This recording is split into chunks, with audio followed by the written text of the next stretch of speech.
بسم الله الرحمن الرحيم. قل هو الله أحد الله الصمد لم يلد ولم يولد ولم يكن له كفوا أحد.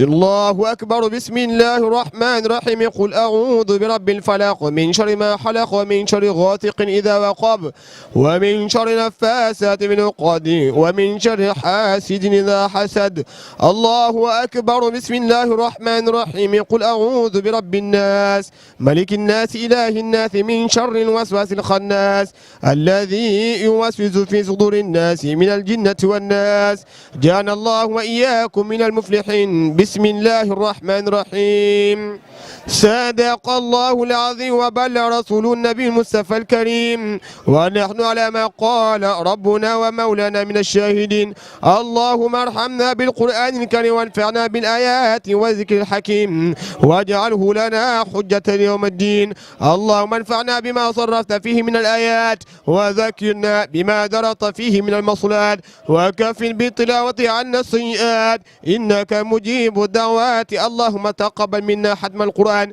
وتجاوز عنا ما كان في تلاوته من الصيغ أو نسيان أو تخريف أو تقديم أو تأخير أو زيادة أو نقصان أو تأويل على غير ما أنزلته أو تعجيل عند تلاوته أو كسل أو ضيع اللسان. فضل من قرأ مؤدي حقهما الأعضاء والقلب واللسان وهب لنا بالخير والسعادة والبشرة والأمان ولا تختم لنا بالشر والضلالة والطغيان ونبنا قبل المنايا من نوم الغفلة والكسلان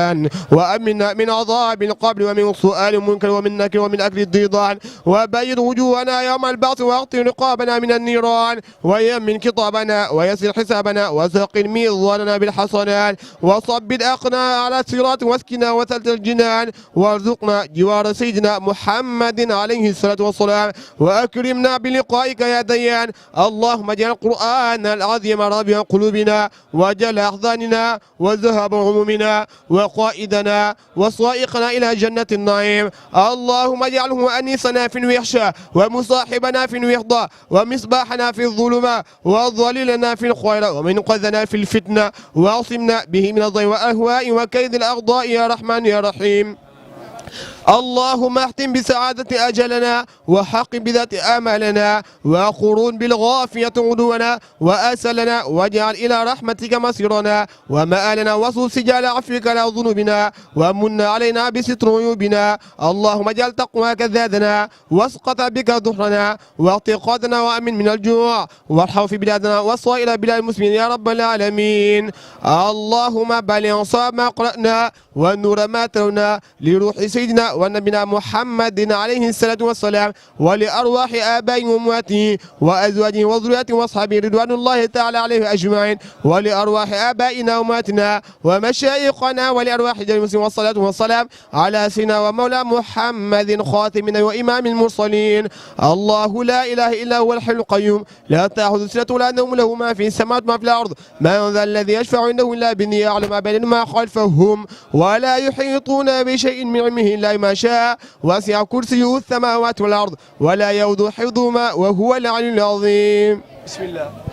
الرحمن الرحيم. الحمد لله رب العالمين الرحمن الرحيم مالك الطاغين وقلوب الحاسدين والباغين كما أخفيت الروح في الجسد إنك على كل شيء قدير. اللهم أكرمنا بالفهم والحفظ وقضاء الحوائج في الدنيا والآخرة إنك على كل شيء قدير. ربنا آتنا في الدنيا حسنة وفي الآخرة حسنة وقنا عذاب النار. ربنا لا تزغ قلوبنا بعد إذ هديتنا وهب لنا من لدنك رحمة إنك أنت الوهاب. ربنا ظلمنا أنفسنا وإن لم تغفر لنا وترحمنا لكن من الظالمين. ربي هب لي حكما وألحقني بالصالحين. ربي أدخلني مدخل صدق وأخرجني مدخل صدق وأخرجني مخرج صدق واجعلنا من لدنك سلطان نصيرا.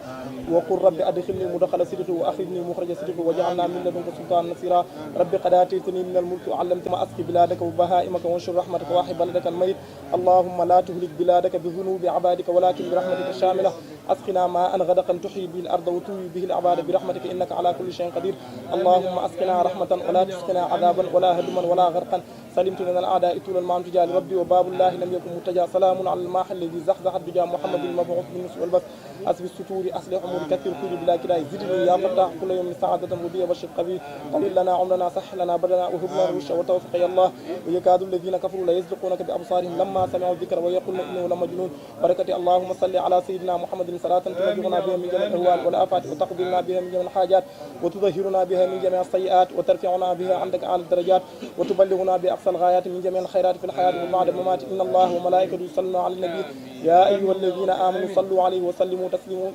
تسليما صلى الله تعالى عليه وعلى آله وصحبه وسلم تسليما. سبحان ربك رب العزة عما يصفون سبحان ذي الملك والملكوت سبوح قدوس يهدي إلى الملائكة والروح فسبحان الذي بيده ملكوت كل شيء وإليه ترجعون والحمد لله رب العالمين. ku nekk nañu lépp loo xamante ni directeur sumb na ko ak ñi mu àndal di liggéey yàlla na ko suñu borom defal ndam ku nekk na ko wax ci làmmiñam ci barke weeru koor bi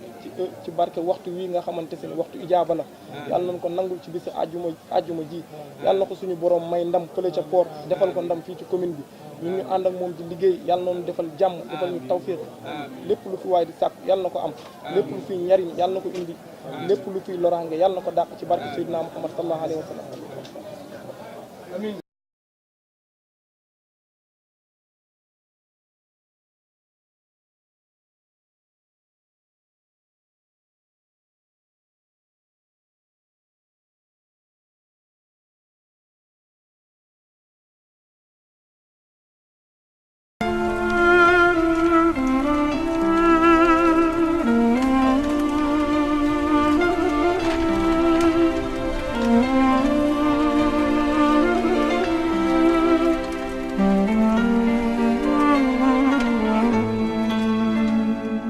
يا نور الهلال أقبل تعال فالشوق طال والقلب سما نحو السماء مترنما لا تنقضي أنت للروح دواء رمضان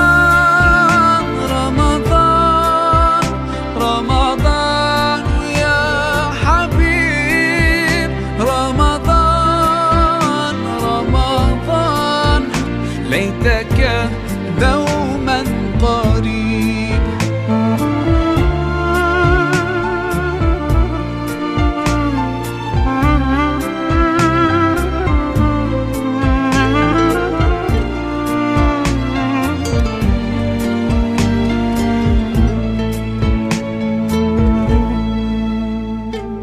فيك الحب زاد عم العباد يا خير زاد رمضان يا شهر القرآن فيك أذوق حلاوة الإيمان لا تنقضي أنت للروح دواء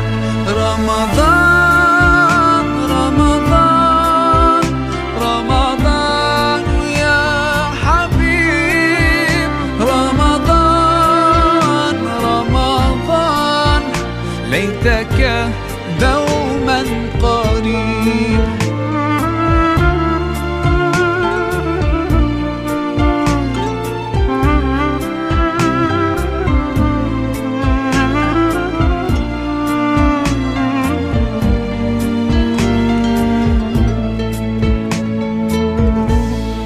كم أهواك يا شهر الصيام أنا لن أنساك فأنت في قلبي دائما تمضي الأيام ودعائي كل عام ربي تقبلنا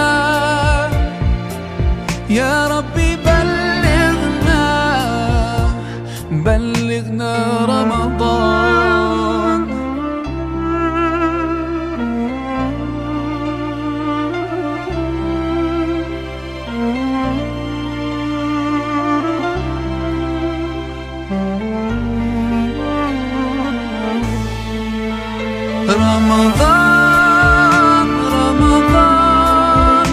رمضان يا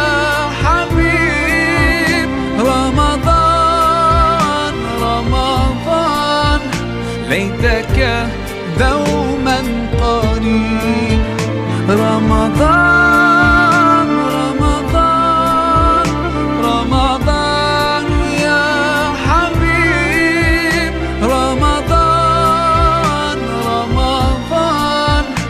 ليتك دوما قريب، ليتك دوما قريب.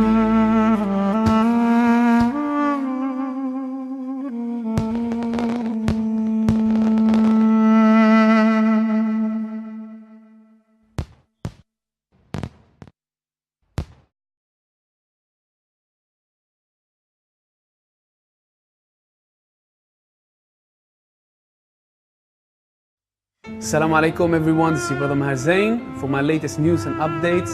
join me on Facebook, follow me on Twitter. Salam.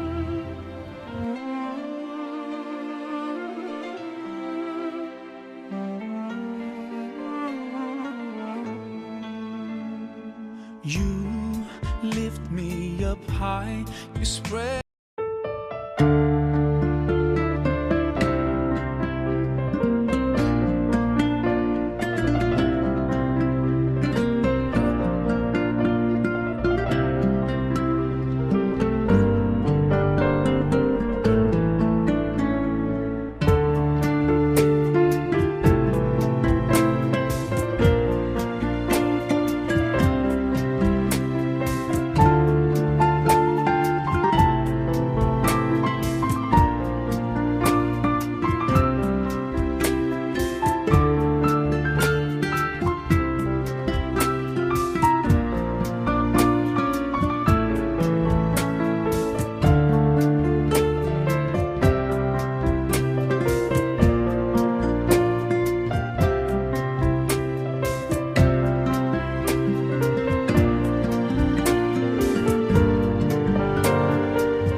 يا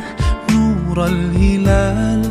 أقبل تعال فالشوق طال والقلب سما نحو السماء مترنما لا تنقضي أنت للروح دواء رمضان رمضان رمضان يا حبيب رمضان رمضان ليتك دوما قريب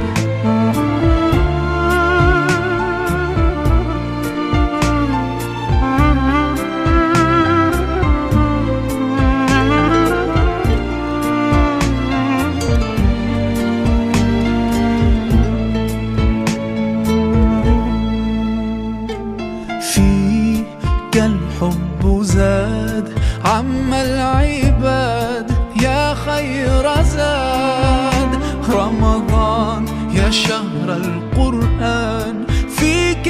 أذوق حلاوة الإيمان yonent bi sallallahu alayhi wa sallam nee na jox nit mu lekk moo gën tabax junni jumaa nga xamante ni nee na lu rafet kenn du ko fayee lu ñaaw lu rafet rek lañ koy fayee hal jazaa'u ihsaan illa ihsaan dañuy ñaanal directeur ndam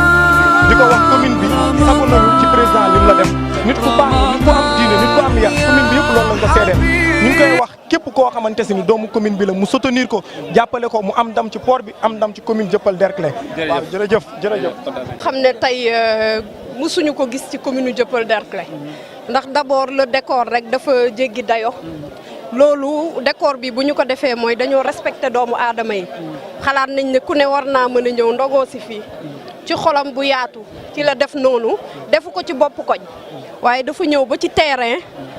ku nekk toog table mu jox ñu lekk jox ñu naan donc je crois que doomu aadama yi dañu soxla loolu ba pare boole ko ci jéeku yaatu te loolu dafa am solo dafay contribuer ci li ñuy tuddee rek émergence waaw ci loolu la ñu nekk di dox avec le DG du port donc ñu gis ne suñu commune maanaam commune Dieuppeul Derklé surtout sur le plan social gis nañ ne mu ngi commencé di dox waaw sant nañ ko gërëm nañ ko waaye te nañ xam ne du ndogu rek lay def waaw mu ngi def leneen ak leneen ndax koor gi jàpp na ci bu baax. lépp ci biir social la. lépp ci biir social ba pare sutura li muy def ci sutura sax moo ëpp li muy wane ndax lii sax lu feeñ la waaye mu ngi def loo xam ne entre 22h ba 2h du matin doy na waar na ko nit ñi ñaanal rek. incha allah. Tall mi nga xam ne moo ko tabb muy DG port autonome de Dakar yàlla defit mu fekk ko ci social mu yàgg koo def fii mu dëkk mu def année sociale 2018 déje ko aux femmes et aux jeunes tey DG monsieur Bey dajale fii ci Sicap Dieuppeul militant yëpp ak am di jàmm yëpp di leen sargal jox leen ndogu gi ñu koy sant di ko gërëm di gërëm tamit soxnaam ak militant yëpp ñi nga xam ne ñoo fi toog di sant di gërëm sama doom bi. xam naa duñu fay duñ koy jox suñu micro tala ko la wax laaj ko lan moo tax tey mu def lii ak bërëb bi mu ko defee ak weer wi nga xamante ni moom la ko defee lan moo waral lu mel noonu. merci beaucoup dañuy sant yàlla rek di julli ci yonent bi sallallahu alayhi wa sallam di remercier ñëpp ñu ñëw fii tey waaw comme ni nga ko waxee weeru koor lañ nekk weeru balonte ak la weeru ngëneel la ñu ciy profité tey ñu woo suñu waa gox bi yëpp waa Dieuppeul waa Castor waa Derklé cité marine cité minière Liberté 5 Nosoko cité des eaux 4 bâtiments ñëpp géographie ñëpp ñëw fii tey ñu nekk benn famille waa Grand Yoff yeeg waa Xaar Yàlla ñëpp a ngi fi pour wane ne rek ñun ñëpp ñoo bokk Sénégal benn bopp la day am jamono yooyu toll yoo xam ne dañuy fàtte lépp balonte ak xam ne lii ñuy wut muy développement Sénégal muy amélioration des conditions de vie nit ñi ku nekk ci fi nga féete boo sañoon nit ñi nekk ci jàmm ak salaam am liggéey am xëy li ñu bëgg di am santé am éducation xëy na yoon yi ñoo dul benn rek kii day gisee ne nii lañ ko war a jaaree keneen ni ne méthode bi nii la loolu rek mooy différence bi mais nekkuñu ay ennemis waaw donc tey ñi fi nekk ñëpp nekkul ne benn pàcc rek la ñëpp fi boole tey muy waa commune Dieuppeul Derklé Castor ñuy ñaan yàlla barkeel suñu koor jéggal ñu suñuy bakkaar te def ñu nekk benn peuple Sénégal jàmm ji fi am sax koom-koom bi yokku investisseurs yi gën ñoo wóolu ñëw te ñu gën a nekk benn famille benn xol benn volonté yàlla jàppale suñu kilifa yi ñu wóolu jox ñu ay ndomb tànk lu mel ne port nga xam ne dafa nekk ci xolu koom-koom bi ñu ciy remercier son excellence le président de la république le président Macky Sall di ñaan yàlla moom aussi jàppale ko ci fi mu bëgg yóbbu Sénégal mu yeggale ko fa jàmm te mu nekk njiglaayu ñëpp ñun nag dañoo gëm PSE waaw PSE moom dañ koo gëm décliné ko ci suñu commune di ci liggéey ci ñetti ponk yoo xam ne dafa commencé ak éducation formation professionnelle parce que ku amul xam-xam boo boroom xam-xam ñëw yoreel la sa ay mbir donc il faut nga commencé xam-xam mais balaa ngay tijju ci xam-xam aussi da ngay ancré wu ci sa diine parce que diine mooy tabax nit diine boobu di tabax nit nag moo ñu dajale tey fii pour que nit ñi xam ñooy kan lan mooy seen mission boo xamee sa mission xam yow yaay kan ancré wu dans ta spiritualité boobu mooy may nit ki mu mën a tijjeeku nag ci savoir intellectuel savoir moderne pour mën a yore réew moo tax ponk bu jëkk bi ñu liggéey mooy éducation formation professionnelle bu ñu jógee ci loolu teg ci entrepreneuriat surtout nag entrepreneuriat boo xam ne ci autonomisation des femmes la jóg parce que jigéen bu yoree mbir rek mu dem président bu joxee bu gënee wóolu jigéen rek ak jeunesse bi day dem émergence bi dañ koy séentu ci 2035 mais ak les femmes et les jeunes 2030 rek ñu war a yegg émergence donc entrepreneuriat dafa am solo bu ñu jógee ci entrepreneuriat ñuy liggéey ci santé environnement ak sport parce que loolu moo yore aussi réew balaa nit ki di jëriñoo liggéeyam mu nekk en bonne santé te tubaab bi dañ ne un esprit sain dans un corps sain donc loolu moo mouvement bi loolu moo ko tax a jóg muy déclinaison wu PSE ci goxu commune Dieuppeul Derklé Castor. lan moo tax nga taamu social parce que koo introduit fii mu ni docteur day jox xaaju guddi di def ay social lu tax nga taamu loolu. non parce que xam nga booy liggéey social moo lore lépp parce que kuy liggéey day pour indil sa njaboot la pour sa njaboot tedd donc c'est important que nit ñi li ñu am aussi ñu bokk ko boo gisee Sénégal mu nekk un pays de paix un pays de solidarité c'est parce que nit ñi li ñu am dañ koy partager ñun ñii dañu nekkoon ay ndaw di jàng nekk ci commune bi def lépp ci ñun ñuy jàng ci école publique ba nit ñuy commencé liggéey lépp suñu impôt wu parents yi ñoo ko def donc boo demee ba yegg benn niveau bi am lu la yàlla baaxee da ngay xam ne rek ci sa loxo rek la jaar mais du pour yow. dëgg la donc il faut nga partager ko ak nit ñi mais surtout les jeunes ñu gis ne tout est dans l'effort waaw effort bi jàng xarañ ci li ngay def bu nekkee yaa ngi entreprise nga def sa kéemtalaay kàttan pour li ngay def gën ci li ñëpp di def ñun loolu la ñu bëgg a inculquer la jeunesse moo tax ñu décliner PSE comme je le disais tout à l'heure ñun dañoo gëm PSE waaw dañoo xam ne PSE buñ ko toppee yoon bi président de la république tracé ñëpp ñoo ciy gis seen bopp. amaan na nag du gaaw comme ni ko ñu bëri bëggee mais bu ñu patient wee rek les fruits de la croissance dinañ ko partager. may baamtuwaat rek ne tey li ñu fi boole mooy balonte saa fonte xam ne ñun ñëpp benn lañu. xam ne Dieuppeul mooy Derklé mooy Castor mooy Liberté 5 mooy Cité Marine mooy Nosoko mooy 4 bâtiments mooy géographie ñun ñëpp benn lañu. tey amul xaaj ak seen amul kii gauche la nekk kii droite la nekk dañuy balonte xam ne weeru ngëneel la ñu yaan yàlla def barke ci commune bi yàlla def tawféex ci commune bi ñu continuer nekk benn xol yi nekk benn ñu nekk mag ak rek mag dimbali ndaw déglu mag voilà. jërëjëf DG. merci beaucoup je vous remercie. ci lu mel nii parce que yaakaar naa Mbaye Babacar Sadikh Bèye dafa nekk ci li président de la République woote muy une année sociale. bon depuis booba tey nag teggul tànkam ci loolu la nekk il fait du social partout xam nga surtout fii ci commune am xam nga muy commune de Dieuppeul-Derklé vraiment mu nekk un leader boo xam ne c'est un modèle vraiment ñëw tegal jeunes yëpp loo xam ne lu intéressant tegal population lu intéressant loo xam ne tax na ñëpp tey adhéré à sa politique xam nga donc ñu kontaan ci trop daal te xam ne ñun façon nit ñu mel nii la ñu bëgg ñoo xam ne dañuy ñëw tegal programme bu leer loo xam ne ma dugg ci bopp xam nga donc vraiment mu ñëw aussi woote politique autrement ñëpp adhéré ci loolu xam nga kontaan ci trop xam nga bon vraiment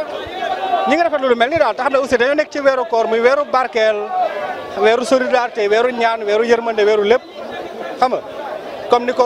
sallallahu alayhi wa sallam waxee ne awaluhu rahma awsatuhu maghfira axiruhu itqun minan naari kon boobu ci loolu lépp ñu ciy sàkku ci barke yooyu yëpp muy barke njëggal beeg yërmande beeg gore ci safara bi yëpp bon ñi ciy ñaan yàlla yëpp defal ñu ci barke boobu noonu ci weeru koor bi bon vraiment lii nag moom organisation bu rafet la xam nga lu neex la kontaan nañ ci trop daal parce que pour la première fois ñu gis leader boo xam ne ñëw na def nii dajale toute la population de la commune. di gërëm DG mi xam ne moo def initiative bi parce que c'est pas évident mu jël rassembler vraiment commune bi yëpp nee leen kaay leen man maa leen may ndogu dëgg la ku nekk kër goo dugg am na fa ndogu mais dafa rafet mu def lii pour au moins mu am benn kii ak nit ñi bokk xam nga mu am benn rapport ak nit ñi mën koo jege mu jege population bi dafa rafet vraiment dañuy rafet initiative bi rafetlu nañ ko te ñuy ñaan yàlla ba yàlla bu mu fi yem muy yàgg di ko def te yàlla may ko lu mu bëgg ci moo xam lu mu bëgg yàlla na ko yàlla may vraiment ñun ñu ngi si ginnaawam en tant qu'allié ñun ñu ngi si ginnaawam di ko jàppale te di ko ñaanal vraiment moo xam lu mu bëgg yàlla na ko yàlla defal yàlla yafatal lépp vraiment ñëpp bokk ndey ak baay liggéey suñu commune bi lañ am commune bi rek lañ am fi lañ dëkk fi lañ am dañuy ñaan yàlla vraiment li ñi mu indi fii si commune bi yéene ko commune bi yàlla àggali mébét bi ba ñëpp gis suñu bopp ci barki Nabi Moustapha si barke weeru koor. asalaamaaleykum rahmatullah ñu ngi nuyu mbokku Dieuppeul yëpp ñi fi teew ñëpp ñu ngi leen di nuyu di leen gërëm di leen sant suñu taxawaay fii nag tey jii dafa nekk taxawaayu mbégte ndax yàlla miy def suñu directeur général bi dëkk Dieuppeul Macky Sall jox ñu ko sedduñu lu mel nii muy Babacar Bèye mu nekk nit koo xam ne nit ku baax nit ku yiw nit ku xam teraanga nit ku bëgg Macky Sall ku gëm APR alors moo waral tey jii ñun ñëpp ñu booloo nekk benn nekk derrière Babacar def ndago bu mel ni mu def ndago bu mel nii lii xam nga dafa rafet si biir Dieuppeul parce que c'est pas évident quartier la boo xam ne c'est pas évident nga rassembler ay nit yu mel nii parce que ndogo yaa ngi si biir kër gi ñu bàyyi seen ndogu ñoom ñëpp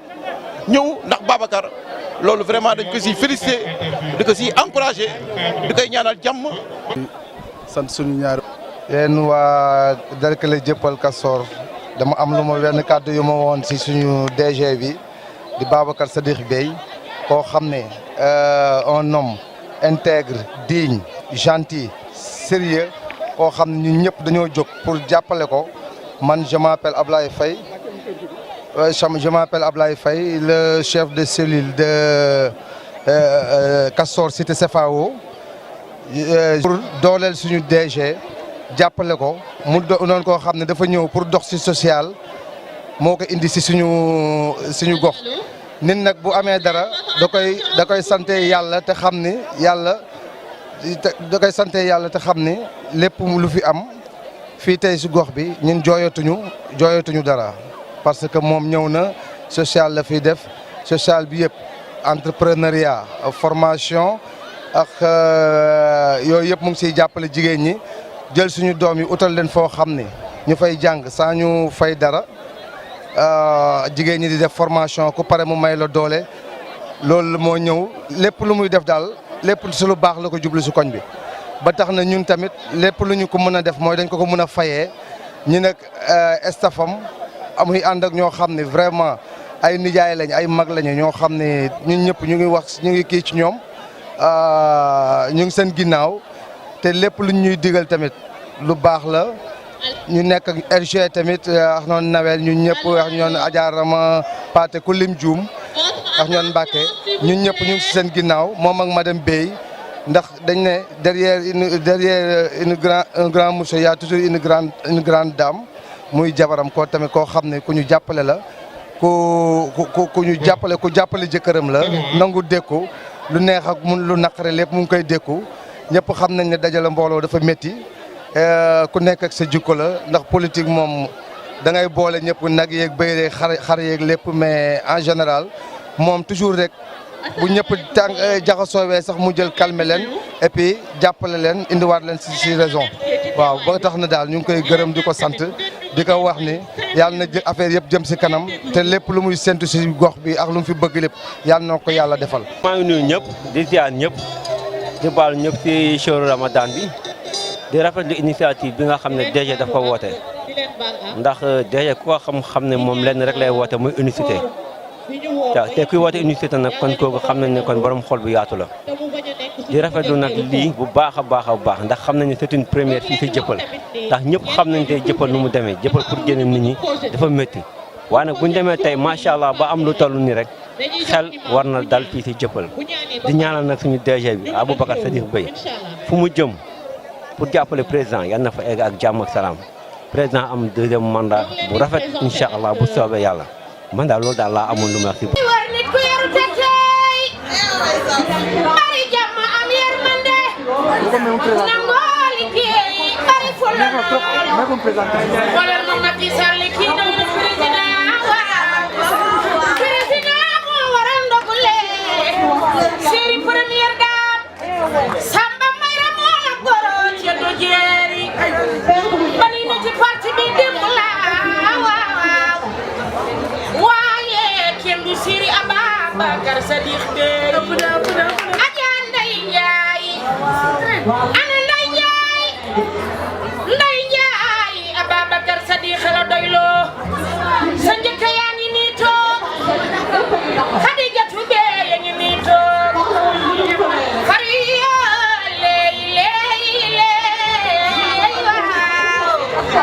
pour gën a jàppale président mouvement boobu nag dafa am ñetti ponk yoo xamante ni moom la mouvement bi ëmb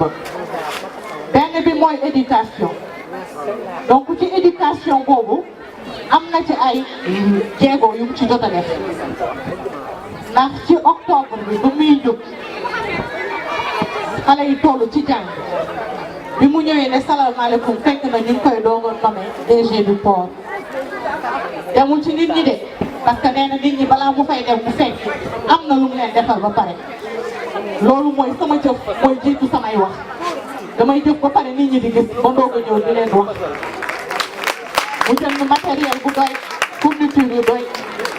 jox ko képp koo xamante ne sa doom a ngi yeewoo ci commune bi ñu ne dee tawaay mooy bi siège bu muy ubbee siège bi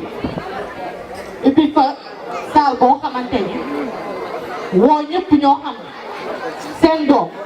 ñi ngi ci classe d'examen ñëpp xam nañ ni jamono bi dafa metti te ku dimbali benn doomam mu jël ba rawatina nga am ñaar ba ñetti doom yoo xamante ni ñu ngi ci classe examen te boo ñëwee siège ba ñu jël leen en charge parce que am na ay éducateurs yu nekk foofu di leen former gratuitement te duñu fay dara loolu mi ngi ci éducation bi beneen bi tamit am na salle informatique boo xamante ni ku fa ñëw am na am na salle informatique boo xamante ne am na club informatique et c'est très bien équipé ba képp bépp xale boo xamante ne ñëpp xam nañu cyber amatul te connexion jafe na waaye wifi baa ngi ci siège bi yomb na ñëpp ku am recherche booy def di nga ñëw ci siège bi di nga ko mën a def gratuitement kenn du la fay ko dara. beneen volet bi nag bi nga xam ni moo nekk ci génération Sénégal émergent mooy l'entrepreneuriat boobu nag am na loo xamante ne jot nañ ko fi teg muy la formation en coiffure qui n'est qu'un début donc kii di monsieur Kassé di ko gérer actuellement mu nekk en collaboration avec monsieur Sarr de la CEP qui a formé plus de 40 jeunes yoo xamante ne bu ñu paree bu ñu leen formé ba pare dañuy def stage ñu defal leen ñu financé leen ba pare topp leen nag ba ñu ubbi seen ay salon ba pare ba topp leen ci diiru 6 mois ñu nekk ci liggéey bi loolu rek defe naa ne ku la ko defal autonomisation bi dugg na donc mën nga demal sa bopp te yemul ci formation coiffure boobu ndax loolu njëlbeen bi rek la pressing baa ngi ci couture baa ngi ci leneen ak leneen mi ngi ci beneen volet bi nag muy volet sport donc ki di sport gis ngeen léegi waa développe ñoo fi jógee ñi nga xamante ne subventionné nañ leen subventionné yeneen ASC yi nekk ci gox bi muy jokkal Derklé bi donc loolu yëpp ci sport bi la bokk loolu yëpp génération Sénégal émergent ëmb ko ak yeneen yi nga xamante ni ndax am na yoo xamante ni tamit ndaw yi nga xam ne mi ngi leen di jël en charge te nee na kenn du ko wax ak ñi muy jàppale ci suuf te kenn du ko wax lépp li duuf ci cin bi yëpp nag li duuf yëpp xajul ci cin bi waaye gàcce ngaalaama Mbaye Beye c'est l'espoir de la commune te lépp yàlla indi Mbaye Beye macha allah Mbaye Beye dama ne waa commune Dieuppeul Derklé leeru leen yàlla daf lay indi koo xamante ne xamagu leen ko il fait du social Mbaye Beye ñu sonnoon lépp dañ sonnatu tool bi ñu ko fekkee woon li nga xamante ni moo doon injustice bi dindi nga ko frustration yi dindi nga ko gàcce ngalaama yow président Macky Sall daf la fi indi pour nga régler sauver li nga xamante ni mooy xolu Sénégal te yaa ngi ci yoon bi te li ci kanam rawuli bët félicitations DG yaa ngi innové bu def un excellent directeur macha allah.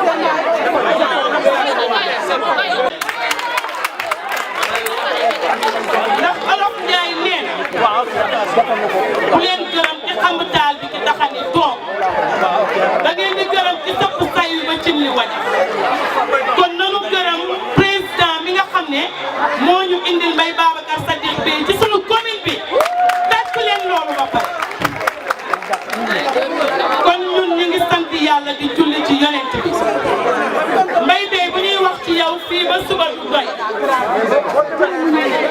nee naa ko ndax tubaab fakkaala macha allah ba nga ñëwee ci commune bi ba tey kenn jooy kenn merul kenn kaasu sa maam nee na nit na mu mane mooy na mu jëfe waaye waxi kese kenn waxu ko waa damaa bëgg ngeen may ma tuuti nag tubaab fakkaala macha allah basket club bi jox na leen xaalis Derklé 1 yaa nga fay def tubaar fakkal la macha allah Mbaye Beye nan la ñaanal gudd fan ak wér ndax tubaar fakkal la macha allah xam nañ ne bu la fi yàlla saxalee commune bi dootuñu jooy dara ma leen di wax yéen waa commune bi ndax tey Dieuppeul ay mais li fi am dina am ci fépp dina am Castor dina am Derklé dina am fépp tey nag dañ na Dieuppeul moo aye comme que Dieuppeul moo aye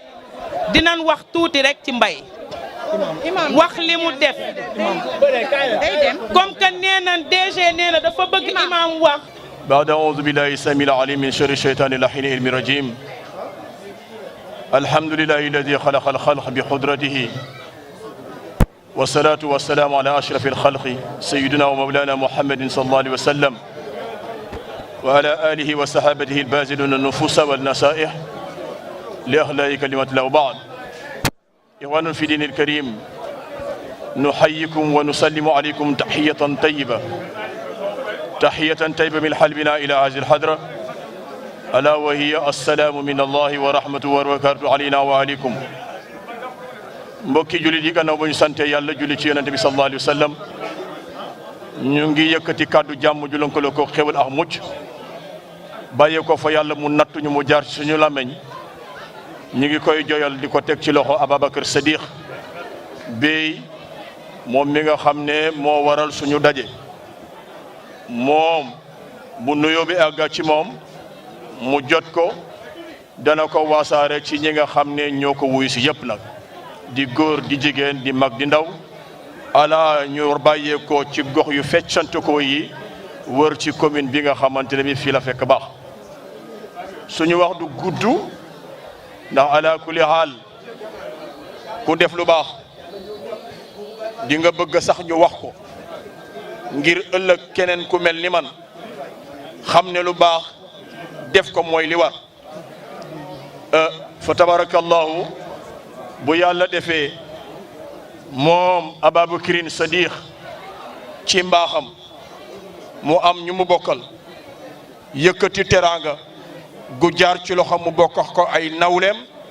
seetul na kii jullit la seetul na kële bokku ndax moom diine li ko war ci mbaax mu di ko def kon jëmm ju mel noonu bu ñu ko yàlla wërsëgalee sant day daal di ñeen amaana nag ñoo xam ne bëgg na la ñuy def séentuñu ci len lu dul ngërëmam borom bi subhanahu wa taala waaye man amila salihan fa li nafsi lu waay def lu mu mën a doon sa bopp nga ko defal kon moom la ko yàlla wërsëgale mu ngi koy jaamu ci biir jaamu yàlla yi ndax noonu la jullit loxole waaye nag loolu duñu bett ci moom ndax tur nuroo wala moo naan turandoo waaye tur nuroo kan lañ ko tuddee Ababacar Sadikh boo ñëwee rek ci baatu Sadikh mooy waxkatu dëgg te kuy wax dëgg rek ngay jëf moo tax may faral di wax la ñéeg-léeg ñaare lu duuf ak lu néew wi funkee leen boole dama ne lu duuf ak lu néew wi funkee leen boole boo bëggee xam li may wax laajal pom mbaa pofton boo ci làmba xam buy waajal boo bëggee xam tigi li may wax laajal pom mbaa pofton boo ci laal xam buy waajal kon fa tabarakallah mu mel ni yonente bi sallallahu alayhi wa sallam dama mel ni yonente bi sallallahu alayhi wa sallam yàlla moo ko dimbali baaxe ko ba boole kax ñoo xam ne ñooy ay collaborateur am ni Ababacar Sadikh mi amee ay collaborateur yoo xam ne def nañ fi projection wax xeeti mbaax yi nga xam ne moom la def yàlla ko yàlla gërëm bi jaahi mawlana muhammadin sallallahu alayhi wa sallam ma wax ne lu baax loolu muy def ànd ay collaborateur am di ko def mu ngi ko royee ci kenn ki nga xam ne moo di turandoo dama ne rasul alayhi salaatu wa salaam moom la yàlla baaxe yónni ko ci xeet wi wa ma arsalnaaka ila rahmatan lil alamin yàlla yónniwul yonent bi lu dul yërmande ci xeet wi kon képp koo xamante ne bi da ngay dox li la war moo di am yërmande ci ñi nga xamante ne bi yàlla féete suuf rasulillahi sallallahu alayhi wa sallam premier saabam bi ko gëm Ababacar Sadikh la tudd waxkatu dëgg gi jëfkatu dëgg gi Ababacar l'islam moo ma sa soxla yonente bi ne lu waay amoon na ko génne ngir l'islam ku am joxe nga waaye Ababacar Sadikh joxe lépp lu mu amoon ngir l'islam ba fàtte nag mbuba bi mu sol sax daf ko futti joxe ko ngir jëmi rasul ndax l'islam a soxla yonente bi daal di wax ne lu waay amoon joxe ko ngir l'islam wuyu si ma tatagar la sargal la ñëpp génn Ababacar xool amul mbuba bu mu sol ndax fàtte na sax ne comme yonente bi moo soxla l'islam soxla joxe na ba joxe mu baam yonente bi woote amul lu mu sol te du teggin ci moom muy génne yaramu neen di fekk ji rasul xam nga la fa sosoon dara bu lalam muy dara bu weex moom la ñoree ci darab bi la ñoree ci lal bi lëkkaayoo ko laata muy génn yàlla yabal jibril ne ko àndalax malaaka yi na ñëpp armal wuy ji rasul ndax jëfi Ababacar Sadiq ja jibril ne dereel ci kanamu yonente bi gis ñëpp tund ñëpp weex mu ne ko dereel Moustapha ne ko mosoo fee ñëwee nii lu xew mu ne ko yàlla mooy teral Ababacar Sadiq ndax l'islam dafa soxla mu joxe li mu amoon yëpp mu woote ngir ñu ñëw wuy su ko amul lu mu sol dara bu lalam la ñori moom la lëkkaayoo laata muy génn nag yàlla ne mën naa àndax malaaka yëpp ngir wormal ko loolu lan lañ ci am ñiy dem Makka xam ne ku armalu amoo aj te ku armalul taxawuloo Arafat amuloo aj te Arafat c'est le rendez-vous également de tous les musulmans du monde au moment où yàlla muy wax na foofee ku ajul ku taxawul Arafat amuloo aj kon jëf joojee ca Ababacar Sadiq bu roogaatee ñëw ba ci moom waa commune bi taxaw gërëm ko sant ko dafa am dalil maa ngi jeexal sama kàddu nag wax na ne mboole seen luy mouvement associatif mboole seen loo xam ne dafa jëm ci wàllu njàng ak jàngale mu nga cay def la mu mën Camara Laye nous disait souvent qu'à ce que maman nous demanda à ce que midi ou 19h nous trouvâmes à la maison, c'était pas parce que ces heures coïncident avec les heures de repas, mais c'était le moment idéal pour nous inculquer une bonne éducation. Je dis encore une fois de plus, entre l'éducation et l'élevage, il y a une grande différence. L'élevage est un caractère bestial, c'est pour les animaux, alors que l'éducation agit sur la conscience de l'individu. Kon boo taxawee tey suñuy njaboot kenn ku ci nekk nga wutal leen ay répétiteurs ñuy wëlbatiku di nasaraan di nafar seenu njàng ngir ëllëg ci biir ñu am benn émergence au niveau du pays dañ koy sant yàlla. Et pour émerger, on émerge dans l'eau am déet dama ne pour émerger on émerge dans l'eau coach maa ngi àbb sa xam-xam maa ngi àbb sa xam-xam waaye loolu may àbb ci yow moom laa gën a mën li ma toog di wax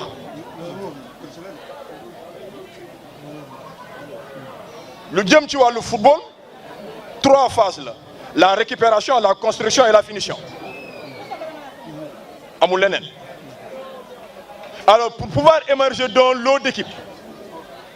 faw nga am noo mën a mel pour mën a génn jël premier. À partir de la ligne défensive jusqu'au front de la table, il faut passer par le milieu de terrain. Il faut qu'il y ait une rigueur défensive, une vivacité ou efficacité au milieu du terrain. Et pour que non seulement une vivacité au milieu du terrain, mais il faudrait également que le front de l'attaque soit efficace. Sinon, d'odem. Et quand la passe s'impose, le dribble devient inutile. Loolu laa la bëgg wax na. Loolu laa la wax na. À partir de ta base bi nga xam ne mooy jëppal action yu mel nii ngay def mooy vivacité bi pour que ëllëg ci biir li nga xam ne moom nga bëgg mu di sa ndam muy émergence boobu muy efficacité bi. Et on ne peut construire un but sans pour autant passer par un milieu de terrain muy évolution en triangle à gauche à droite à toi à moi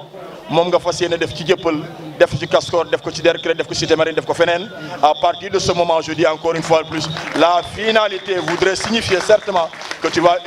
soulever haut le drapeau également de cet élan unitaire. Sans unité hors des grands ensembles, il n'est possible. C'est son manque qui est la base de toute tribulation. L'heure nous appelle à une unification des cœurs, mais dans le cadre du fair play. Le fair play, encore une fois de plus, c'est dire, permettez-moi de vous dire, le mot sport, fala jeexale sama kaddu. Coach a bien fait ndaw si wax na léegi dem ngeen ci terrain bi am ngeen lu ngeen ci yéene yàlla na ko yàlla mottale mais mënuñu ko am tant qu'on n'a pas un esprit sportif. Alors pour avoir un esprit sportif, je l'ai dit tantôt, je le disais tantôt devant le président de la République en rendant hommage à Habib Faye, j'ai dit S, le mot sport dans toutes les disciplines sportives mën cee dugg S la P O R S à la fin pour que discipline sportive yëpp mën cee bokk mais pour caractériser ou bien pour faire la caricature de Sédikh, je dis le S c'est la solidarité, il est très solidaire. Le P c'est le partage, il aime partager tout ce qui lui passe entre les mains. O c'est l'organisation, il est très organisé, voilà la réussite de cette organisation. R à le voir, tu sens le respect, il piffe le respect, il respecte tout le monde. Le T c'est un travail, il aime travailler, il fait travailler les autres. S bu mujj bi c'est la sincérité, il est très sincère. Wa kullu amin wa antum bi khayr. Wa salaamu aleykum wa rahmatullahi taala wa barakatuh. Mbokk yi ngeen baal ñu wax. Imam Pape Samba toog fi bëgg leen reexi wax mbayeen yi dinañ ko sikk waaye loolee yëpp nag ñu ànd ak ñun ñëpp kenn ku nekk suivant ta conviction religieuse nga ñaan yàlla weer wi nga xam ne moom la ñu ne mu di weeru koor di shahru ramadan al mubarak weer la woo xam ne balaa moo ñëwati ren bi déwén te muy weeru promotion ñu nekk ci ñaareeli xaaj bi xaaj bu njëkk bi mooy yërmande xaaj bi ñu toll mooy jéggalaakoon xaan bu mujj ba mooy goreel jaam gi ci safara ñu ngi ñaan ci mbaaxu yàlla noonee mu tegloo ci 3 phases yooyu ma andi ko ci 3 phases dans le monde du sport en matière footballistique di ñaan yàlla subhanahu wa taala yàlla gungeel ñu boppam ba li ñu bëgg ci ndam yàlla nañ ko yàlla boole defal mbokk yi ñu bokk ñun ñëpp jàng fatiha salat al fatiha waaye ñu ñaan duwaa wa xaasatan li wajhillahi taala na'budu wa iyyaka nasta'in ihdina siratal mustaqim iyyaka na'budu wa iyyaka nasta'in ihdina siratal mustaqim بركة اللهم صل على سيدنا محمد الفاتح لما أغلق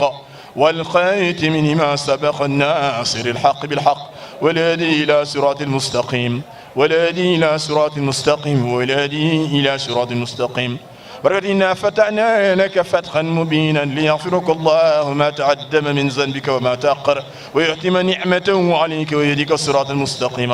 ويهديك الصراط المستقيم ويهديك الصراط المستقيم بركة ياسين والقرآن الحكيم إنك لمن المرسلين على صراط المستقيم إنك لمن المرسلين على صراط المستقيم سلام قولا من رب رحيم سلام قولا من رب رحيم سلام قولا من رب رحيم سلام قولا من رب رحيم سلام قولا من رب رحيم سلام قولا من رب رحيم سلام قولا من رب رحيم وامتازوا اليوم أيها المجرمين ألم أحد إليكم يا بني آدم أن لا تعبدوا الشيطان إنه لكم عدو مبين وأن أعبدوني هذا صراط مستقيم صراط الذين أنعمت عليهم من النبيين والصديقين والشهداء والصالحين وحسن أولئك رفيقا غير المغضوب عليهم ولا الضالين تنزيل العزيز الرحيم وينزل تسليما صلى الله تعالى عليه وعلى آله وصحبه وسلم تسليما بركة وليس الذي خلق السماوات والأرض بحدين ألا أن يهلؤ مثلهم بل وهو خلق العليم إنما أمره إذا أراد شيئا أن يقول له كن ñaan leen soxla yi na ñëpp dugal soxla yi yaa fataahu yaa fataahu yaa latif latif bi ibadi yarzuqu man yashaa bi hayy fayakun innama amruhu idha arada shay'an an yaqul lahu kun ñaan leen soxla yi yaa salaam yaa salaam yaa salaam yaa salaam yaa salaam